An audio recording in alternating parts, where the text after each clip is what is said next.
Well, hello, everybody, and welcome back.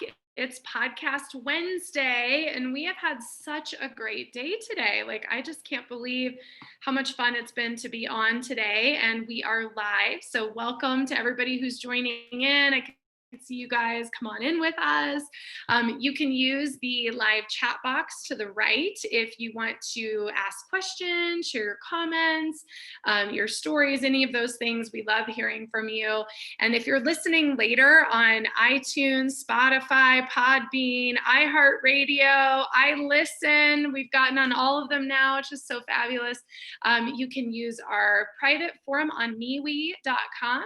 It's mewe.com, and then it's the Buddhist Biohacker Forum.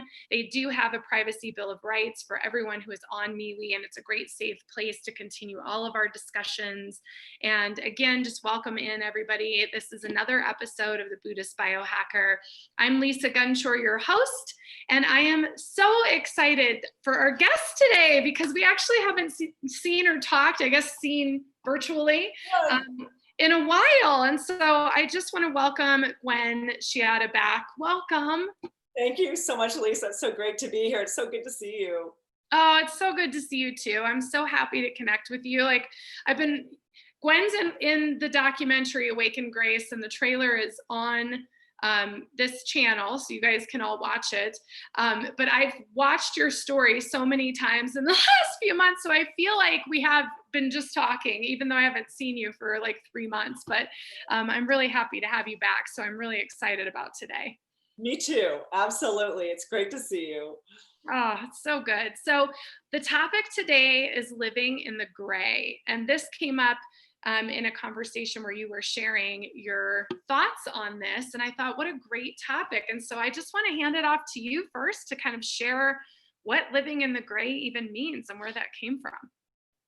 I loved our conversation, Lisa. I can't wait to see the documentary. I haven't even seen for those. I've heard, but I can't wait to see it either. So I know we talked about so many things in that just wonderful topic of awakenings and living in the gray. I mean, to really break it down to the basic of what it is really approaching life.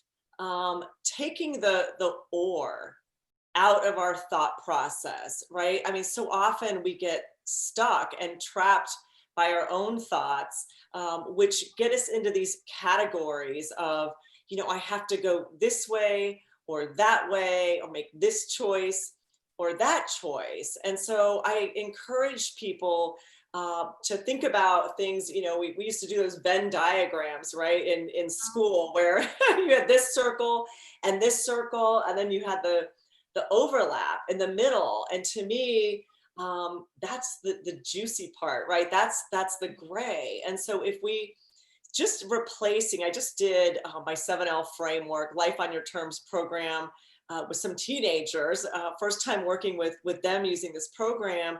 And we talk about just replacing the word or with the word and, right? Instead of this or that, let me just stop and pause and think about what it looks like and sounds like, even just by saying, well, what if I could have this and that, or do a little bit of this and that, and it just, when you replace the word or with and, the possibilities just open up. And so that the replacing the or with the and is part of that gray. So going from the black and white to the gray, where we just let ourselves think as twice as many. It's actually exponential, right? You've got these possibilities and these possibilities. And when you look at the gray, I feel 1 + 1, it's so much more than that.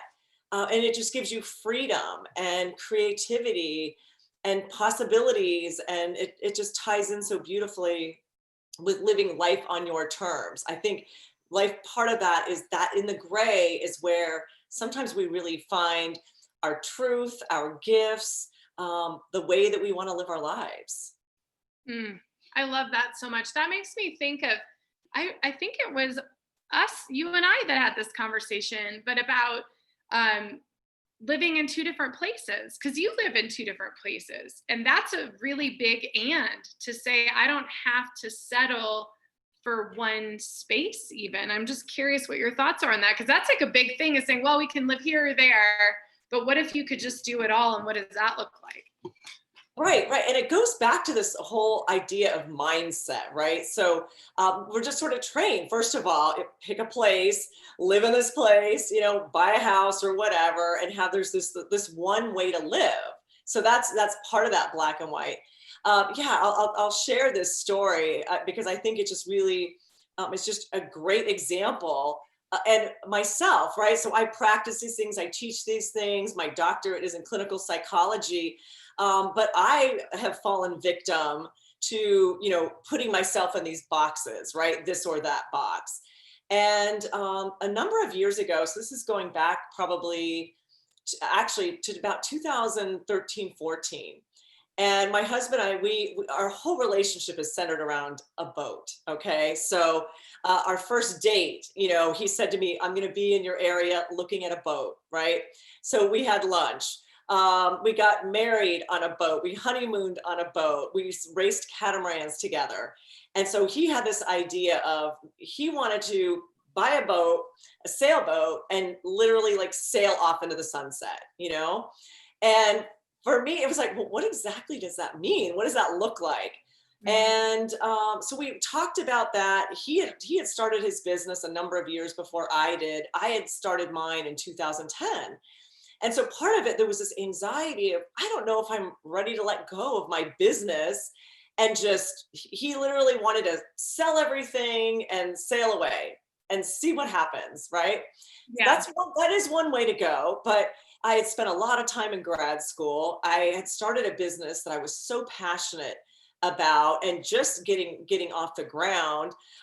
We had, you know, built a house that we loved after a hurricane. I mean, just all these things. So I kind of could feel my heels digging in and feel my gut going, that sounds good. I don't know, A, if now is the time, or B, I just want to go all in like that. But I was trying to be open. He's my husband. I love him, right? So I was on a plane for a business trip, and I'm literally sitting, you know, in my seat, had my little pad. I like to make lists. So I made 2 columns. And the one column was literally sell everything and go wherever on a boat.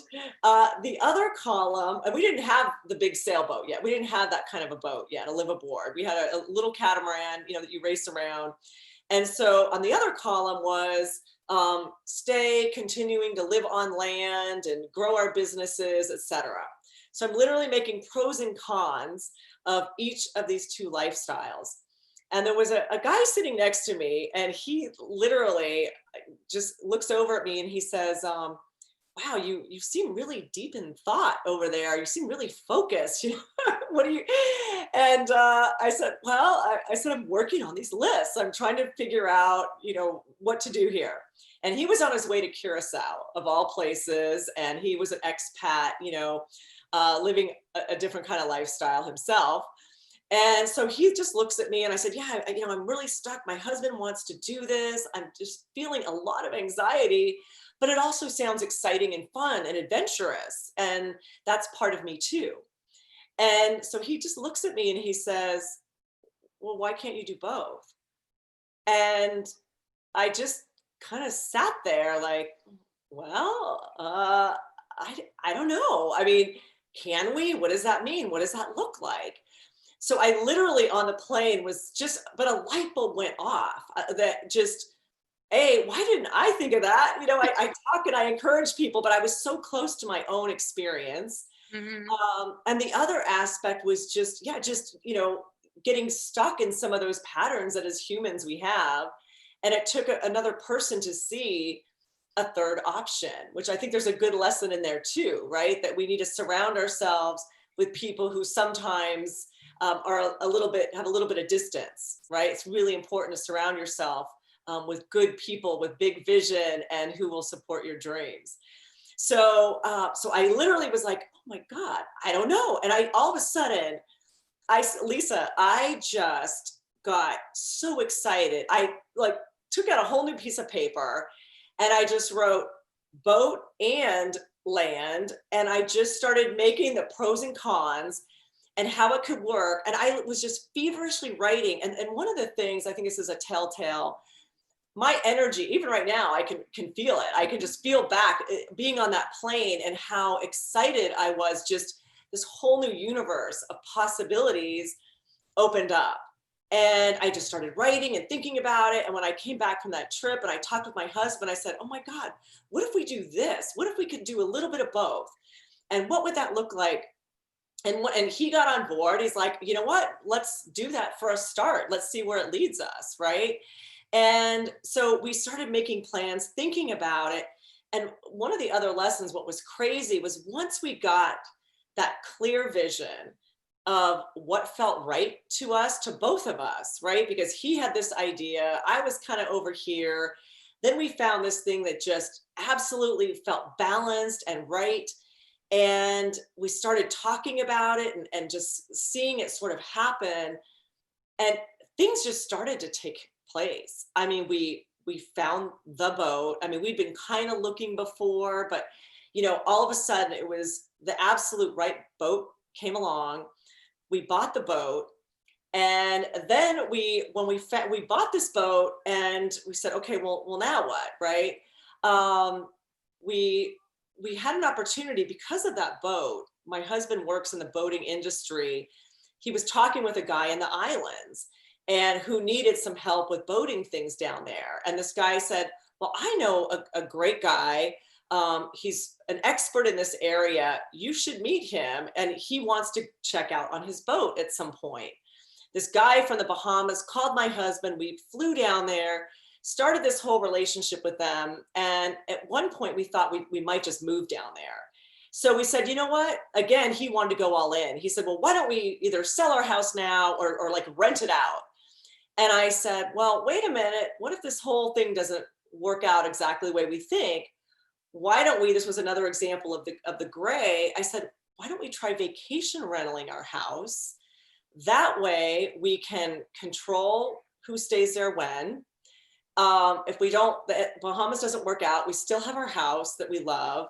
We can make some money. It will help offset our boat and we can enjoy the boating lifestyle. And all of this just happened really, really quickly. So and so the moral, so for the last, I'm in my house right now, but we were on our boat for the entire month of June and part of May, and we'll be back on it the rest of the summer. So for the last 5 years, we've kept our house, we kept our boat, we spend our summers living at this amazing marina and have a whole different set of friends there and dock life. In the winters, when it's cold, on the Chesapeake Bay, we come home. And we have just found this balance that has really, really worked for us. And, people will say, well, how do you do that? I mean, do you have, just a lot of money? I mean, it sounds like it might be really expensive, right? We have a house and a big sailboat, but because we also were able to do this vacation rental thing, which has worked out awesome. It's just all of the pieces, the answers came. And so I guess one of the lessons, well, I would say 2 lessons, and I talk about this in the 7L framework. Get clear on the what. Get clear on the what. What is your vision? What are you walking towards? And don't worry and get stuck and caught up in the how. Well, how am I going to make it work? How am I going to pay for it? How? If we try to answer every how before we get started, we'll never get started. Yeah. Sorry, go ahead. No, yeah. I mean, yeah, could jump in. Yeah, it's so true. And I think the how even stops the visionary process. Don't you think? Like, I feel like for me, I'm a visionary thinker. And the minute that my big picture starts to get smaller is when you start to try to figure out all those hows. It's like, well, how would we do that? And it can get really tangled quickly.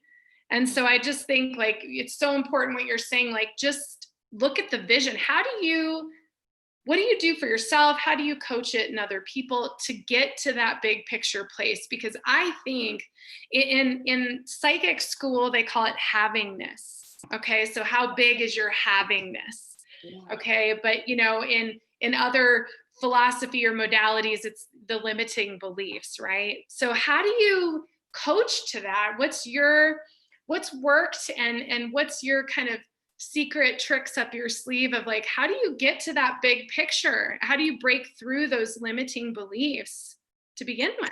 So in the 7L framework, so the first L is listen, right? That so many, and I call, being connected to your inner compass. People have, different my gut, my subconscious, God, spirit, whatever that is, there's so many different words. And I think there's so many, first of all, people that feel disconnected from that, the busyness and the noise of life. There's not time, or we don't make time to get still, to be quiet, to hear what calls to us. And that's why it is the first L, because if we're not connected, and I think of it just like exercise or healthy eating or whatever, it is a practice.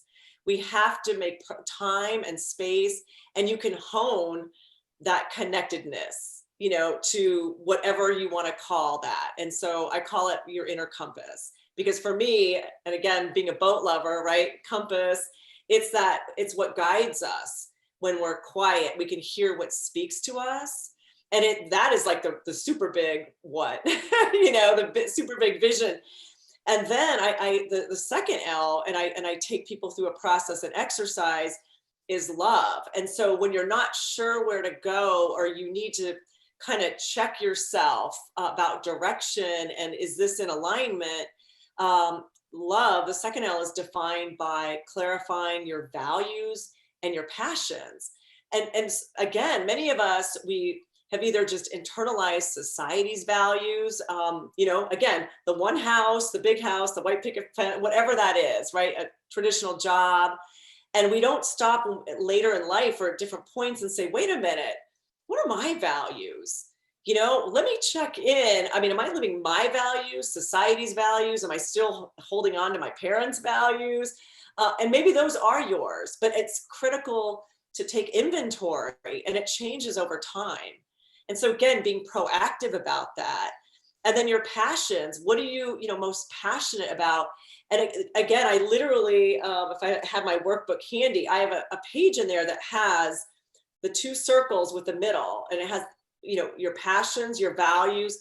And in that center often is where we find our purpose, and get really clear on that. There may be something you're passionate about. I wanted to run for mayor. I've told this story. I wanted to run for mayor of our town. I love it. I'm a 4-term councilwoman. But my other passions and values are about freedom and travel, right? And wanting to be able to go. And so when I looked at where I am in my life now, the timing isn't right, because I want more freedom, and that wouldn't be fair to my town, to myself, right? Maybe later that will change. And so connecting, to answer your question, to connect with that inner compass, to get clear on your passions and values. And the third L, I call layers, which is really being honest, getting clear. What are your limiting beliefs, right? What is your internal dialogue? What do you hear from others? And then the fourth L being leap, right? To that vision. And so for us, when my husband and I, and you can do this as a couple, as an individual, we looked at the intersection of our values and passions and said, you know what? Yeah, right now, this and let's do the and it's given us experiences and joy and happiness. And honestly, our cost of living is actually less than when we just had a house, because a vacation rental has become really our second home and income producer. Which has offset the cost of the house and the boat. And so sometimes what happens is even better than what you can imagine. And I would say that is the other leap of faith, right? It's like, oh my gosh, how are we going to afford this lifestyle vision? It's actually less, it's costing us less than it did with just a house. My gosh, well, you're saying two things that really, really activate me. So I got to try not to remember both of them.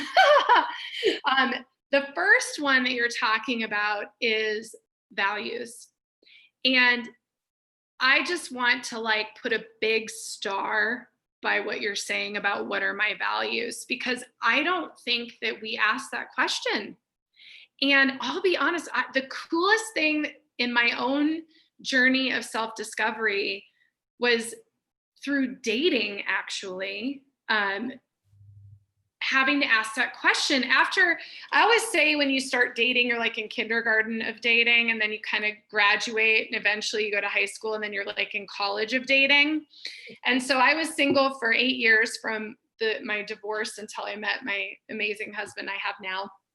And during those 8 years, I got to that college of dating. And in that space was when I asked that question, what do I value? Because I think we compromise so much to receive validation from the outside, especially with dating, but really with anything, with work and anything, so much so. And it was really eye-opening for me to sit and ask myself what I really value.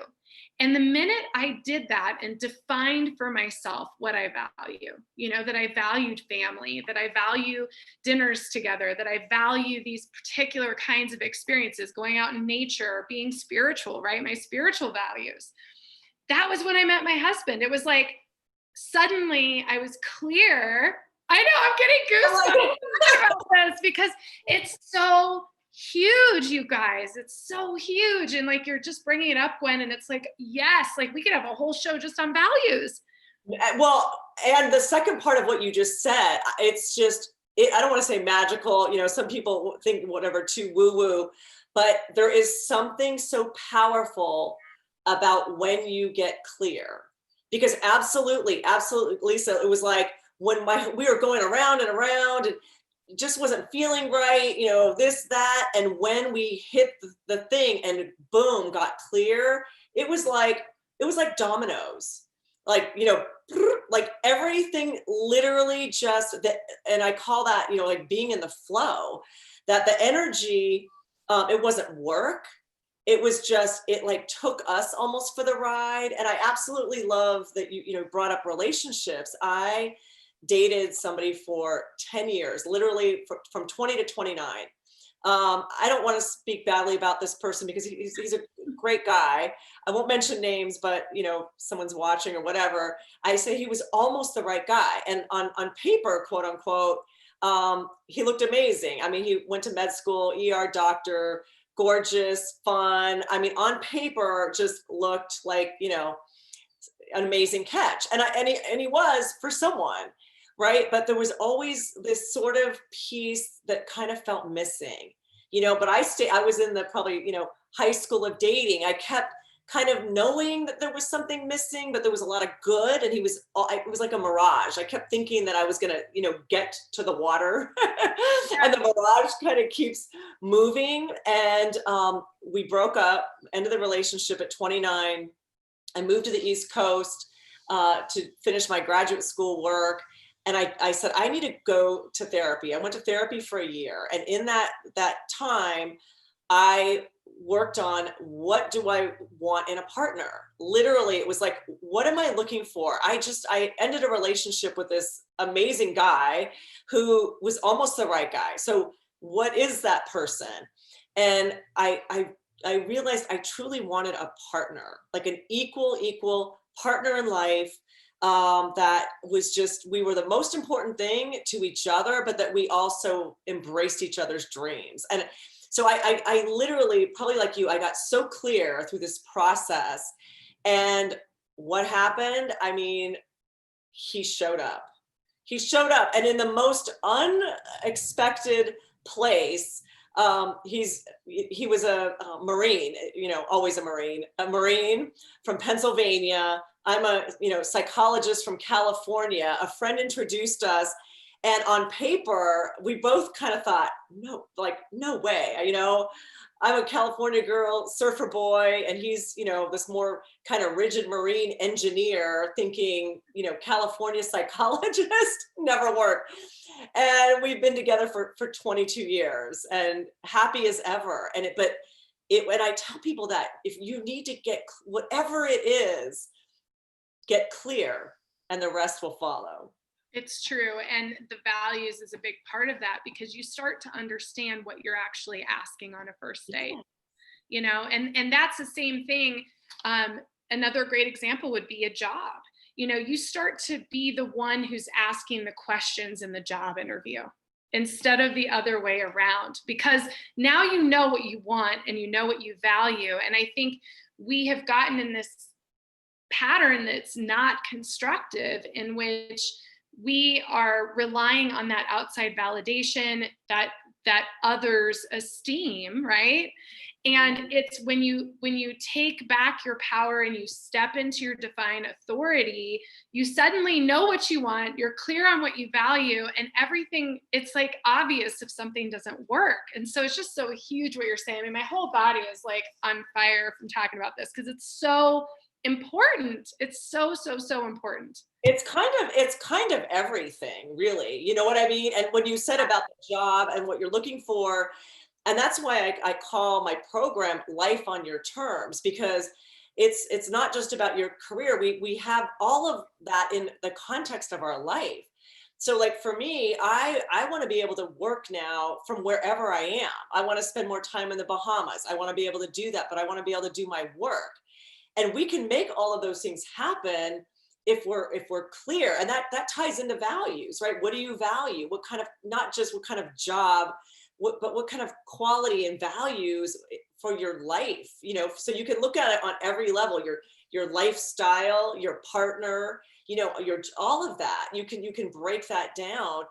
And the key thing about that, Lisa, to what you were saying, is two things. One, take back your power. I always say, do you want to be driving your bus, or do you want to be a passenger on the bus? I think about a pinball machine. I think they're still around, giving away my age.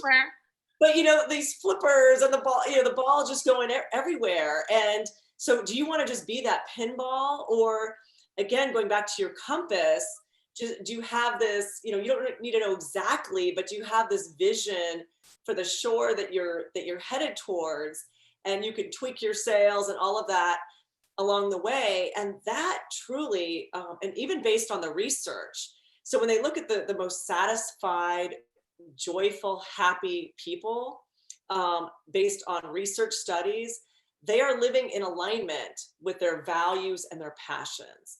So it's about your joy in life.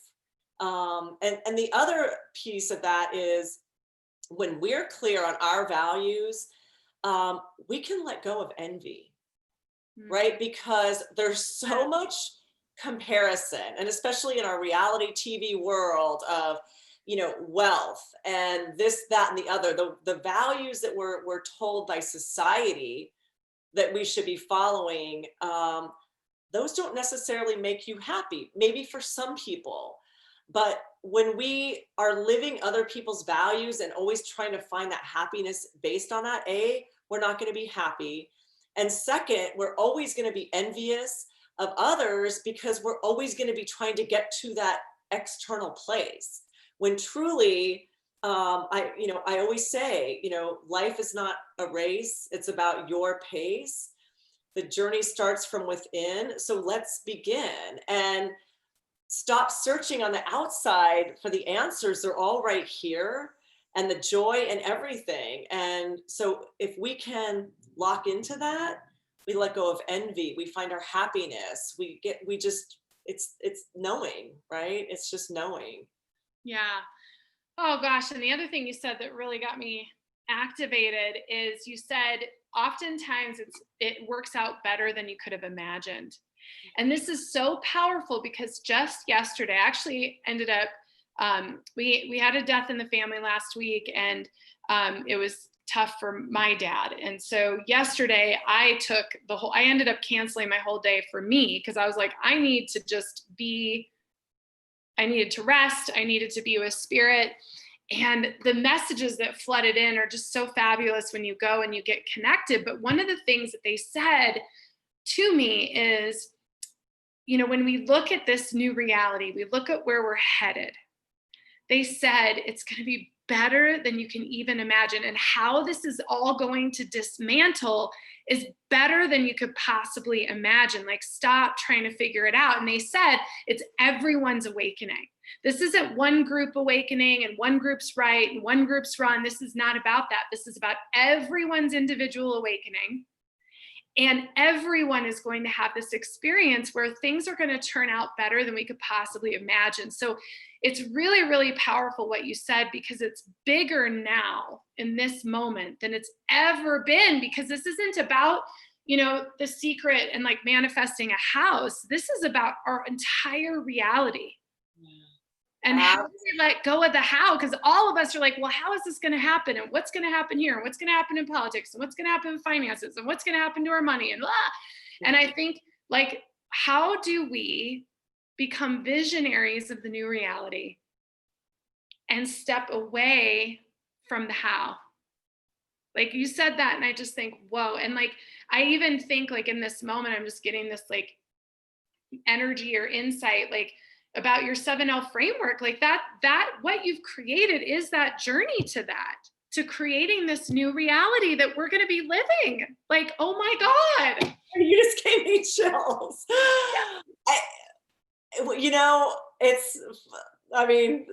That's awesome that you just saw it that way. And it can be applied. I believe, it can be applied. Well, and it's interesting, just, so I mentioned those first 4 L's going through leap, right? So we take these little leaps toward that, what that we want. And then the 5th L is land, right? Just kind of being and seeing, where are we? I think I can think of all the 7 L's as yoga poses too, right? Sometimes just hold the pose for a minute. We don't have to rush on to the next pose. And I don't know if we're at land right now as a society. Now you're making me think about this in a different way, but like that 5th L is land and just kind of being, and how do we feel? And the 6th L is learn. Take inventory. Wait a second. Where are we? What are we learning? Right. And the 7th L is level up. And that's that. I think what your level up is that, whoa, that's that next, better than we could even imagined. So we're somewhere, and with the 7L framework, I don't just look at it as linear. You could be working through some layers. I mean, we're working through some layers right now, right? I mean, challenges, and you could be learning some things. You can be taking some leaps. So if you think of it as, you can be shifting, and you can also be listening and connecting. So you can look at it in a linear way, but you can also look at it holistically, and that you can be in those different places at the same time.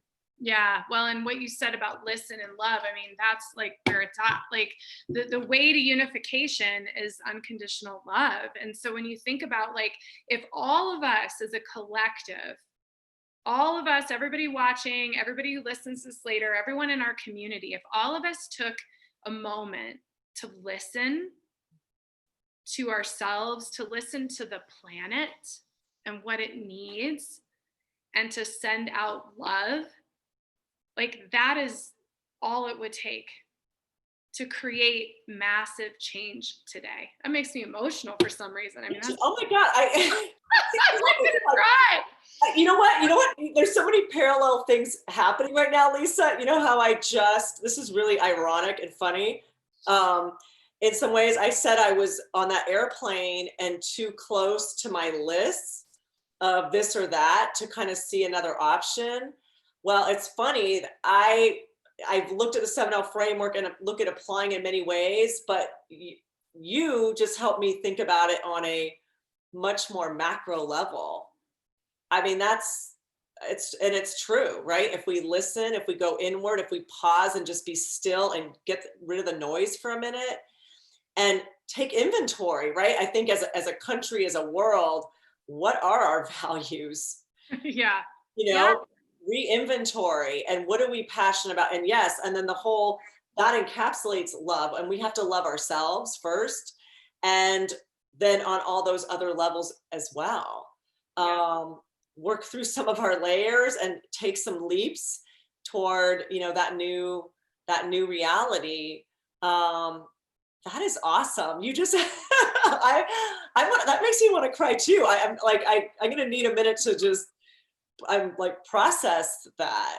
Yeah, well, and you're connecting the dots for me. We're talking about living in the gray, and I'm like having these massive, I love it because this is what happens when light workers get together. We activate each other and we're like receiving downloads while we're talking, which is beautiful. That is the essence of the show, and you and I are I'm really feeling this vibe. And I'll tell you what, I'm connecting another dot here when you talk about living in the gray. I don't want to get polarizing, so I'm not going to, but obviously politics is very polarizing. Even the masks and everything is polarizing, right? There's this right way, wrong way, you're right, I'm wrong, all these things going on, right? There's all these things. Where's the and in that? And I just had a conversation with someone the other day because they were concerned that I would feel differently about them because they feel differently than I do. And my response was, what would happen if we just love each other anyways? And I believe that that's possible because I live that. It's really okay for everyone to have a different life experience. It's your experience. Absolutely. It's your reality. And so isn't that interesting? I'm just connecting the dots with what you're saying about the this or that. You have to do this or it's wrong, or you have Right. to stand behind this politician or you're wrong. What about the and? The premise of liberty and freedom and justice for all is the and.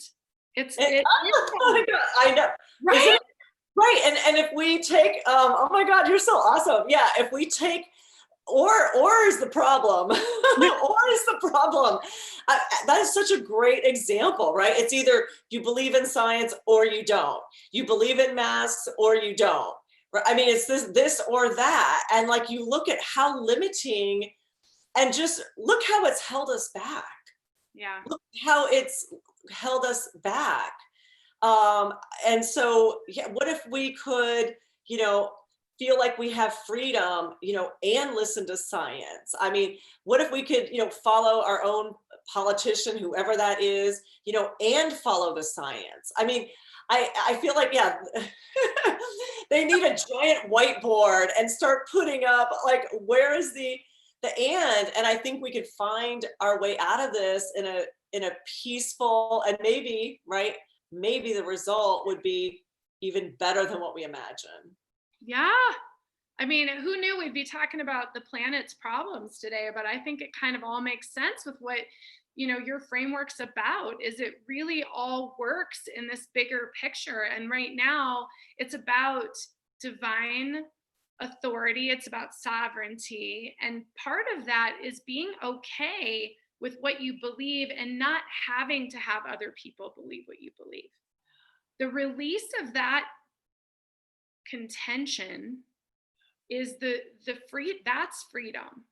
That's the freedom. And that's, to me, gosh, living in the gray is going to have a whole different meaning now. I mean, really. I mean, this is just like multi-layered, and we are in such a stressful time, Lisa. I mean, just to bring it back to the individual level, I think when we feel stuck, I've talked to so many people, even just today, that feel so stressed, and it feels like so many things are out of our control, and where are we going, and all of that. And I think when we can bring it back, and if you do feel stuck, ask yourself, for me personally, what does my gray look like right now?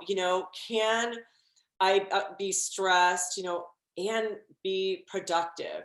Can I be productive and take care of myself? I mean, I love what you said about yesterday, just clearing some time.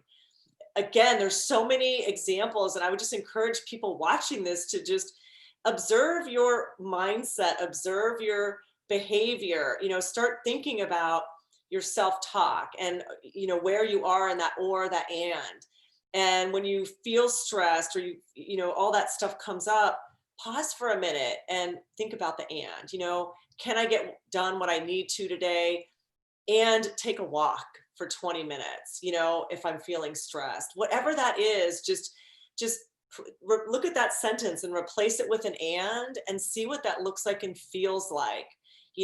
There's so many levels of this. Oh my God, I had no idea. I love, thank you so much for having me on your show. I mean, we literally, I asked you, do you have questions? And you said no. I mean, we just started talking and I love where it's gone, right? It's been better than I could have imagined, right? So I'm glad you didn't send any questions, but so think about that on multiple levels of your life, but things are so stressful right now. People feel like pinballs. They feel like they're not the drivers of their own bus. And one of the things we can do is, control what we can control, take back our power, as you said. And one way to do that is to replace the or with the and.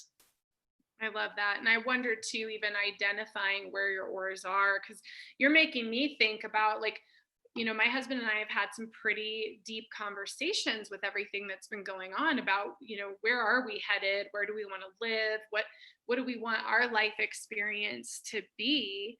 And even had a pretty existential conversation with, my lovely niece, who's my communications director for Buddhist Biohacker and One Heart, One Earth, and every other thing. And we were having a pretty existential conversation too about where we're going with this and what we're going to do and what this all looks like. And so it makes me think maybe a good exercise is to step back and look at what am I trying to choose between and how do I conjoin it into one. I think if you're feeling like you're stuck with a decision, maybe you need to look at what you're trying to decide between and see how they actually blend together. I think what a great activity. Yeah. Is there some gray there, right? I mean, what does your and look like? Live on a boat, live in a house. Is there something in the middle, or for you? And maybe it's you can apply it to any aspect of your life. I have friends that are wanting to start businesses, but they're afraid to leave their job. And I say, well, is there an and there? I mean, can you get a little bit of maybe some contract work so you have that security? And that gives you time to maybe launch the thing you want to launch, right? So it's about getting creative and thinking about, because again, if you think you're waiting for the perfect opportunity to leave your job and start a business, this or that, you may never do it, And so, absolutely. I mean, and I would encourage people, use that Venn diagram, put this over here, put this over here. And what does the gray look like with a little and over it, and fill that in. And the other half of that is, re-inventory your value. So in the 7L framework, I've got a little checklist and things like that, but there's values lists and then look at your passions, and kind of look at where you are now, because that changes over time too. So just start looking at the oars, make a list of those oars and challenge yourself. That's part of what I call living life awake. I know we talk about awakenings, but I think there's just living life awake. And part of living life awake is being, in touch and challenging ourselves and questioning our belief system and, just raising that consciousness level. Mm-hmm. Which is so exactly what we need to be doing right now. I mean, it's just, oh my God, what a great conversation. Gosh, I'm so glad we got it. This has been the best day. I mean, really, all the three guests today, all of you guys are just so awesome. And I have felt better and better and better as the day has progressed with my own energy. But I want to give some space for you to share what you're doing right now, how everyone can connect with you, what's accessible to them. Because I think the resources are so important. So I just want you to be able to have some time to share how folks can find you and what's out there. And absolutely. Thank you, Lisa. So, we were doing a lot of on-site retreats, and especially in the Bahamas, because that's part of living life on my terms. It's also a great place to re-energize and reconnect, but that's not happening right now. But I'm teaching the 7L framework, Life on Your Terms, online. Just finished a course, so I'll be announcing the next opportunity for that coming soon. So people can go to my website and contact me there, LOYT@compass.com, or at gwenschiada@gmail.com. So either way, go to the website, LOYT@compass.com, and there's a place to put a message. And I'll be announcing, the next upcoming virtual, really a virtual retreat teaching the 7L framework for life. That's so awesome. Well, we'll get all that in the show notes too. So if you guys are listening later or watching later, you'll be able to get all that information. We'll get that up here in the next 24 hours. And then the documentary, Gwen is in the documentary Awaken Grace. I'm really excited to release this. It's so powerful. Oh my God, the Shakti is like insane in this movie. We are releasing likely early September. So those dates we're actually finalizing this week, but you guys can all watch the trailer and see what it's all about. And you can also go to lisamgunshore.com and sign up for the newsletter there. And we'll be sending out announcements as those come. And Gwen's also going to be back for our November Awakening retreat. And we'll be announcing that next week too. So stay tuned for that also. So I'm pretty excited, like lots of good stuff going on in the midst of everything. Absolutely. And Lisa, thank you for all that you're doing. I mean, you just, you are just, I mean, getting this material, you're getting the connections, and getting this out to the world. I just really, really appreciate you and your insight. And thank you so much for the opportunity to talk with you this evening. I've truly enjoyed it. Oh gosh, thank you, Gwen. You have so much to offer. And the energy, I mean, your vibration and your energy, I mean, I think we're both walking away with like massive downloads. And I think everybody who's watching, which thank you, there's a lot of you guys watching, like are going to walk away with that too. I mean, there's just, it's like, I know, I love it. I feel like you're like right here. It's like, I feel like I can feel your energy through the screen. And this has just been just wonderful. Same here. Well, I hope we do this again soon. I'll reach out to you for sure. So don't worry, guys. We'll get you back on because I think there's so much more to talk about and so much more that's there. And I just love you so much. And everybody who's watched today, thank you guys. We've had 3 shows today and we're back tomorrow at 11 a.m. with Cairo. And he's going to be teaching us how to heal ourselves as always. So I'm pretty excited about that. And then we head into the weekend. So thank you so much, Gwen. I just really appreciate the time. And thank you, everybody who's watching. Thank you so much. Bye-bye. Yes. Bye. Bye.